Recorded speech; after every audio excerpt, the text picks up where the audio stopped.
We watch the world wake up from history every morning, and sometimes history wakes us up. In the middle of the night, there were earthquakes in California, apparently, but that 5.8 earthquake that rocked the East Coast yesterday was felt in Michigan. People in some buildings in Detroit and in Lansing felt the sway. Another person in Southfield said it felt like 4 large wind gusts slamming into the side of the building. The Palisades nuclear power plant on the shore of Lake Michigan it felt there, but no damage resulted. And in the Bogie Tower, where John Truscott works, and we'll talk to him in a few minutes, they said they felt a little bit of the quake. On the other end of our line right now in our AT&T studio, Amy Vaughn, a scientist with the United States Geological Survey. Good morning to you. Good morning. Should we be worried now? I noticed Colorado had earthquakes on Monday, I think it was, the East Coast and Midwest yesterday, and then I see overnight there were some quakes in Northern California, too.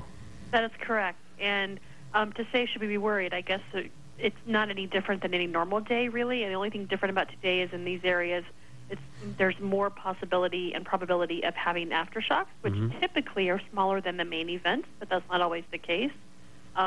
Again, we have some pretty sizable events both in Colorado and Virginia, which of you guys felt that one. And there's already been a handful of aftershocks from that, all of which have been smaller, but unfortunately earthquakes are something we really can't predict.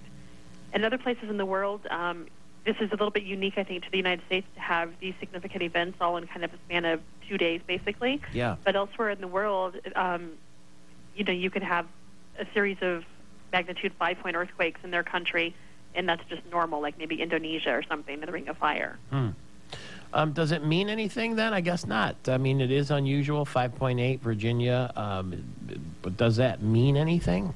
I think it means something because it's significant and not an area that expects such an earthquake. That said, to worry about, I've had people joking about, end of the world type of stuff. I don't think that we're looking at that. For instance, it's just, this is an area that is a seismic zone. It has known faults and has had earthquakes in the past. It's just been a long time. So. Wow, I guess you could scare yourself into a tizzy if you start saying, well, New York's got this earthquake now, and there's a hurricane coming later this week, and, every time we open up the paper, we hear about something shaking and baking. Right. I can see why you would get scared, but you say it's really not that unusual. It is, but it isn't. It's one of those things that can be expected anytime, anywhere. It's just a matter of when and where. Where are you located? We're in Golden, Colorado, so we were really close to home on the Colorado one. Yeah, did you feel it? Some of my coworkers did, but I did not. It's interesting, some people sense it and some people don't. I don't know why that is. Maybe certain people are more sensitive to it, but the way it's described to me is that it's sort of like you get a little wobbly in the knees and you're not sure why. How long did this 5.8 Richter scale earthquake last? I don't know for sure how long. I think different people's perception about where they are, the experience is going to be different. I see. Probably, maybe 30 seconds is a ballpark figure for those who are really close to the epicenter.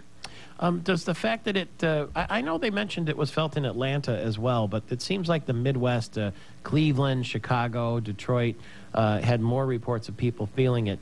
Is that because of the Great Lakes?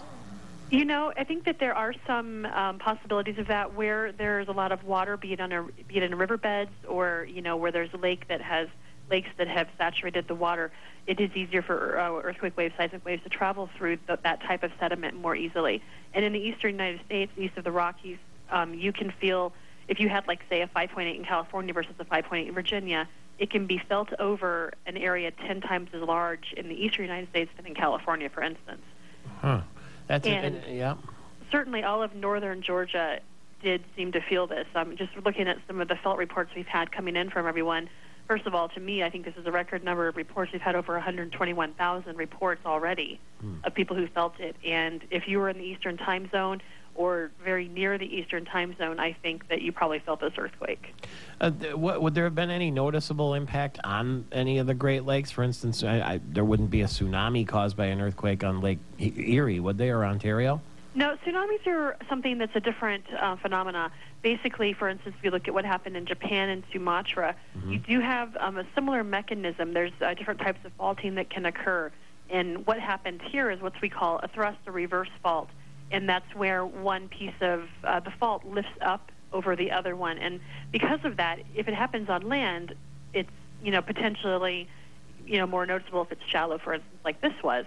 But if it happens in water, you're uplifting a huge body of water. For instance, Sumatra when that happened back in 2004, uplifted a piece, the fault that uplifted was as big as the state of California.